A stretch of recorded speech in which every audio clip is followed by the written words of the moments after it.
तो भगवान से भी हमें दूर किसने किया हुआ है? जिनको हमने अपना कहा हुआ।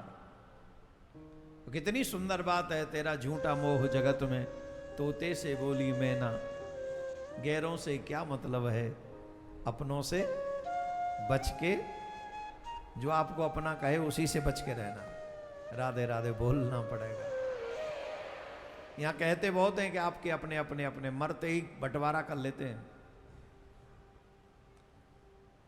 4 बेटे हो ना और मर जाओ तो इसी बात का संदेह रहता है क्यों, कौन बड़ी वाली दुकान कौन लेगा। गैरों से क्या मतलब है, अपनों से बच के रहना। खैर, संसार को शरीर से निभाओ और मन भगवान में लगा के रखो, इसी में कल्याण होगा। बोलो राधे राधे, जोर से बोलना पड़ेगा। हिरण्यकश्यप से कहा हम तुम्हें मार देंगे, हमने तुम्हारे लिए रूप बनाया है। और भगवान ने अपने भक्त की रक्षा के लिए नरसिंह रूप धारण किया और भगवान ने हिरण्यकश्यप की सीने को, हृदय को, छाती को चीर दिया, उसकी छाती चीर दी।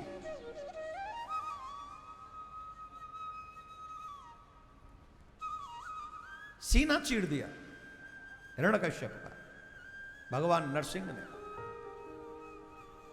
ऐसे भगवान अपने भक्तों की रक्षा करते हैं। बोलो राधे राधे, जोर से बोलना पड़े। ऐसे दयालु भगवान, इसलिए भगवान के बनो, भगवान की भक्ति करो, उन्हें स्वीकार करो, उनके चरणों में अपने आप को नतमस्तक करो। हिरण्यकश्यप जैसे दुष्ट से जो भगवान प्रहलाद को बचा सकते हैं, वो भगवान हमें क्यों नहीं बचाएंगे? जरा सोचो। बस भगवान की शरणागति स्वीकार कर लो, भगवान तुम्हारा कल्याण कर देंगे। बोलो राधे राधे। समुद्र मंथन हुआ, जब सुमेरु पर्वत को राई बनाया गया, बासुकी नाग को नीति बनाया गया, जब समुद्र मंथन हुआ तो समुद्र में वो पर्वत धंसने लगा। और जब समुद्र में धंसने लगा तो समुद्र में अगर पर्वत चला जाएगा तो मंथन कैसे होगा? देवता त्राहिमाम करने लगे, हे प्रभु हमारी रक्षा करो, हे प्रभु हमारी रक्षा करो। ये पर्वत चला गया समुद्र में तो मंथन नहीं होगा। तब भगवान ने कच्छप रूप धारण किया और कच्छप बन के पर्वत के नीचे चले गए और उस पर्वत को अपनी पीठ पर धारण कर लिया और देवताओं से कहा करो मंथन, अब मैं से धारण कर लूंगा।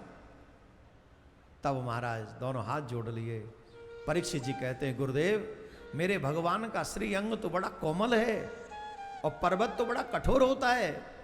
जब उनकी पीठ पर मंथन हुआ होगा, संघर्षण हुआ होगा, तो मेरे ठाकुर जी को तो बड़ा कष्ट हुआ होगा। उनकी पीठ का तो बहुत कोमल है ना। सुखदेव जी कहते हैं, नहीं नहीं राजन, उनको कष्ट नहीं हुआ, उन्हें तो आनंद आया। बोले आनंद? किसी की पीठ पे पर्वत घिसा जाए उसे आनंद आएगा? बोले हाँ, उन्हें आनंद आया। कैसे आनंद आया महाराज, कृपा करके बताइए। तो भगवान के गुणों का गायन करते हुए श्री सुखदेव जी महाराज कहते हैं, हे राजन, जैसे दादाजी स्नान कर रहे हों, दादाजी स्नान कर रहे हों और नाती दौड़ा दौड़ा आए और नाती दौड़ कर आकर दादा की पीठ पे पीछे साबुन लगाने लगे, या साबुन ना हो तो वो पीठ रगड़ने लगे। अब इस सुख को वो ही जान सकता है जिसने ये कभी अनुभव किया हो। वैसे आजकल के दादाओं को ये नसीब नहीं है। क्यों नहीं है? पहली बात तो दादा का बाथरूम खुला नहीं है, वो बंद है, तो नाती आए कहां से? दूसरा, नाती पे इतना टाइम नहीं है तो वो जाए कहां से?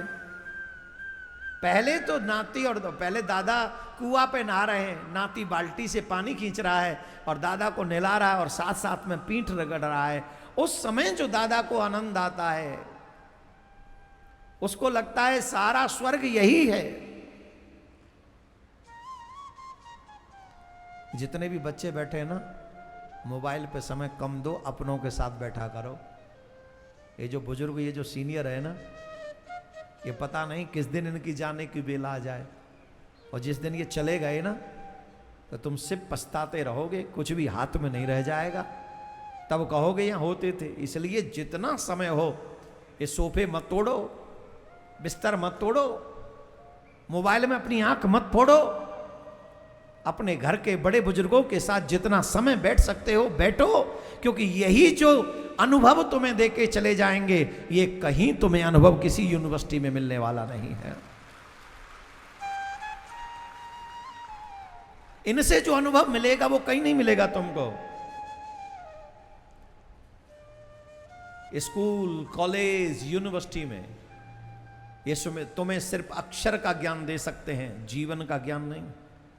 जीवन का ज्ञान तो अनपढ़ माँ बाप भी दे सकते हैं, अनपढ़ दादी दादा भी दे सकते हैं।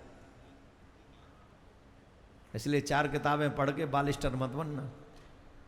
4 किताबें तो कोई भी पढ़ लेता है, लेकिन अच्छा मानव 500 किताब पढ़ के भी नहीं बन पाते कई लोग। किताबें पढ़ना इट्स नॉट बिग डील, लेकिन अच्छा मानव बनना ये बहुत बड़ी बात है। और वो अच्छा मानव हमें दादी दादा, नानी नाना, माँ बाप बना सकते हैं। राधे राधे बोलना पड़ेगा। अरे राम जी का है गो आज, का है गो आज हैं? कौन पे? अच्छा, राधे राधे बोलना पड़ेगा।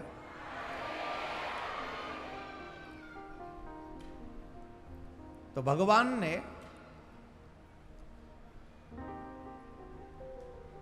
कच्छप रूप धारण करके देवी देवताओं का हित किया, देवताओं का हित किया, उन्हें अमृत पान करवाया। उसी समय समुद्र मंथन के ही समय भगवान ने अमृत पिलाने के लिए मोहिनी रूप भी धारण किया। धन्वंतरी अवतार, कई अवतार हुए उस समय, तो मोहिनी रूप बना के भी आए। और मोहिनी को देखकर दैत्य इतने मोहित हो गए कि वो भूल गए हम कहां हैं। जितने भी पुरुष स्त्री के वश में होते हैं वो उनको सावधान रहना चाहिए। जितने भी पुरुष यहां पर बैठे एक बात ध्यान से सुन लो, अगर आप स्त्री के वशीभूत हो तो आप वो नहीं प्राप्त कर सकते जिसके आप अधिकारी हो।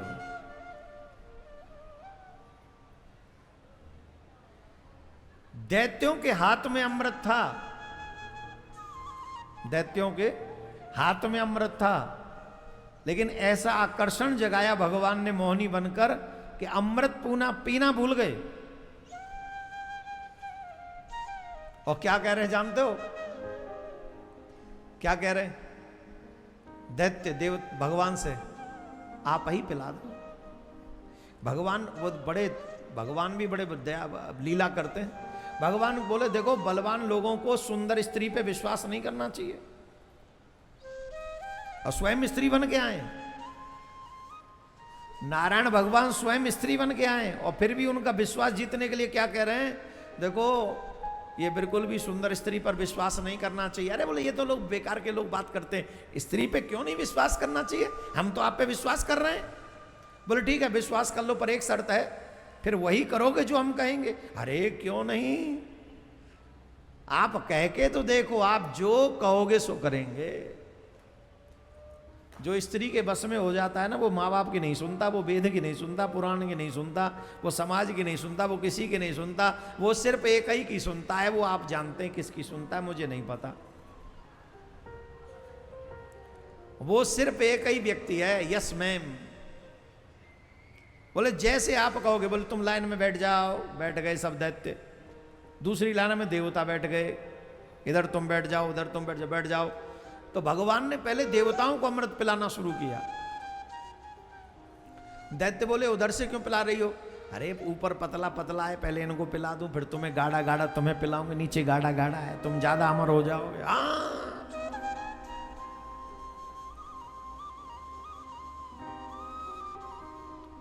कई बार लोग इतने बस में हो जाते हैं काम के कि भगवान को भी नहीं पहचान पाते, एक क्षण में भूल जाते हैं भगवान को, क्योंकि काम के अधीन है। यहां तो खैर भगवान ने मोहनी लीला कर दी, इसलिए सब मोहित हो गए, भगवान को पहचानना मुश्किल पड़ गया। सब बैठ के प्रतीक्षा कर रहे हैं, भगवान ने उन्हें मदिरा पान करा दी, लेकिन देवताओं को अमृत पिला दिया। राहु समझ गया इस बात को, ये कोई गाढ़ा पतला का चक्कर नहीं है, कोई अलग ही चक्कर चल रहा है। तो चंद्र और सूर्य के बीच में जाके बैठ गया राहु, देवता का रूप बनाया, बैठ के पी गया। और जैसे पिया तो दोनों चंद्र सूर्य ने इशारा किया भगवान को, ये नहीं है वो। भगवान ने तुरंत सुदर्शन चक्र लिया, सर काट दिया, लेकिन तब तक भीतर भी उतर चुका था। इसे गोविंदाय नमो नमः हो गया। बोलो राधे राधे, जोर से बोलना पड़ेगा।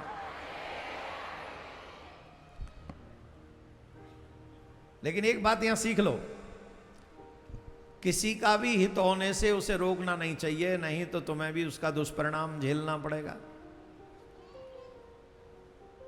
किसी और देवता के ऊपर ग्रहण नहीं लगता, चंद्र और सूर्य के ऊपर ही ग्रहण लगता है। क्यों? इन दोनों ने ही रोका था।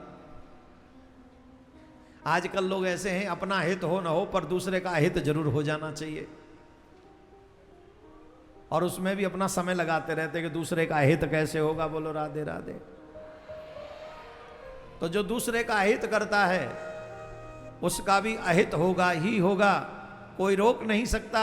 इसलिए हमारे यहाँ कहते हैं, भला किसी का कर न सको तो बुरा किसी का मत करना।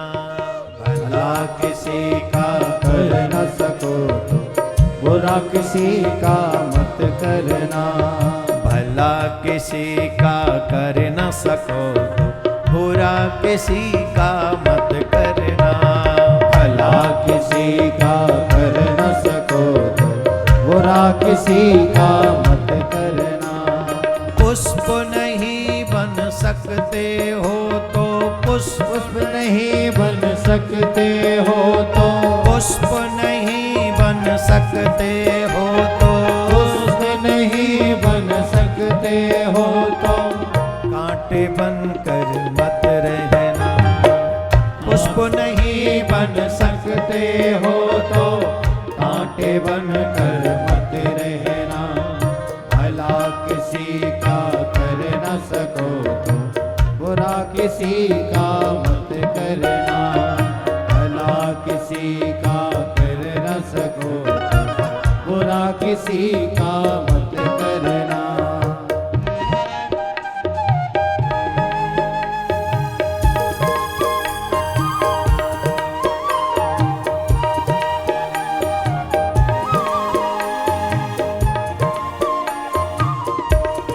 श्री राधे।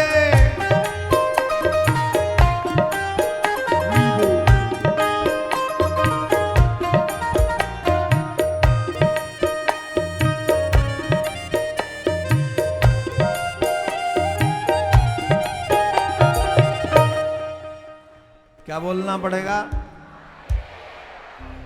आनंद आ रहा है कि जोड़ते बोलो? अरे गंगोत्री तक आवाज कैसे जाएगी? हाँ, ऐसा लग रहा हो जैसे वृंदावन में बैठे हैं। आज तो नंदगाम बना दिया तुमने भैया, गजब कर दिया। खूब चकाचक कर दिया आज आपने। इंद्र देवता भी मेहरबान है, 2 दिन से छाया एकदम बढ़िया, कोई धूप नहीं। देखो ये देवताओं की कृपा होती है, तुम लोगों के ऊपर कृपा है। अच्छा देखो, कृपा तो भगवान देवता सब करते हैं, कोई ले लेता है कोई नहीं लेता है, कोई समझ लेता है कोई समझ नहीं पाता। तो एक बार देवताओं का भी धन्यवाद जिन्होंने बड़े प्यार से बना रखा है, ऐसे ही ठंडा मौसम बनाए रखे, बढ़िया है। मतलब ज्यादा भी ठंडा ना करें, मतलब इतना ही रखें। आप लोगों के लिए तो ये भी गर्मी होगी, पर हमारे लिए तो मौसम ठंडा है, ठीक है, मतलब अच्छा है। तो समुद्र मंथन के बाद राजा बलि को छलने के लिए भगवान ने वामन रूप धारण किया।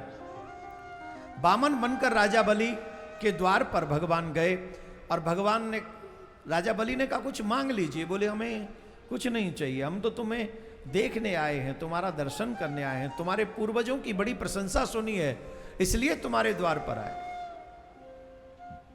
कुछ तो हमें कुछ तो सेवा का अवसर दीजिए, हम चाहते हैं हम आपकी कोई सेवा कर सकें, कृपा कीजिए, कुछ कृपा कीजिए। बोले ठीक है, अगर तुम देना चाहते हो तो हमें मात्र 3 पग भूमि दे दो, 3 पग भूमि दे दो। राजा बलि ने कहा जरा देख तो लो हमको, स्वर्ग तक का हमारा राज्य फैला हुआ, स्वर्ग तक राज्य फैला हुआ हमारा, और आप मात्र 3 पग भूमि मांग रहे हैं। अरे पूरा देहरादून मांग लो, हम तो पूरा उत्तराखंड दे सकते हैं, ले लो। अरे हम नहीं दे सकते, राजा बलि कह रहा था, ताली बजा रहे हो, हम थोड़ी दे सकते हैं।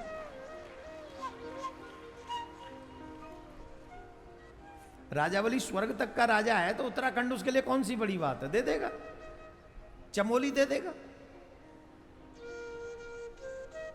उत्तरकाशी दे देगा, देहरादून दे देगा, ऋषिकेश दे देगा, और क्या दिब्बाना है बोलो, तिलकनगर दे देगा, टपकेश्वर महादेव भी दे देगा, बोलो क्या चाहिए। नहीं नहीं ज्यादा नहीं, मात्र 3 पग भूमि चाहिए। अरे प्रभु ज्यादा मांगिए, नहीं चाहिए, हम संतोषी ब्राह्मण हैं, मात्र 3 पग भूमि चाहिए। अच्छा ठीक। शुक्राचार्य जी ने देखा ये कौन है, बड़े संतोषी दिख रहे हैं, कौन है ये। तब नेत्र बंद करके देखा तो पता चला ये त्रिलोकीनाथ हैं, ये राजा बलि को छलने के लिए आए हैं। राजा बलि से कहा तुम इन्हें 1 भी पग भूमि मत दो। क्यों? बोली ये भिक्षुक नहीं है, ये तो दाता है, ये तो सबको देने वाले हैं, तुम्हारे साथ छल करने आए हैं, तुमसे 3 पग भूमि मांगेंगे, तुम्हारा सर्वस्व ले लेंगे। राजा बलि ने कहा महाराज अतिथि निराश चला जाए इससे बड़ी अपकीर्ति नहीं, और देने में प्राण निकल जाएं तो इससे बड़ी कीर्ति नहीं।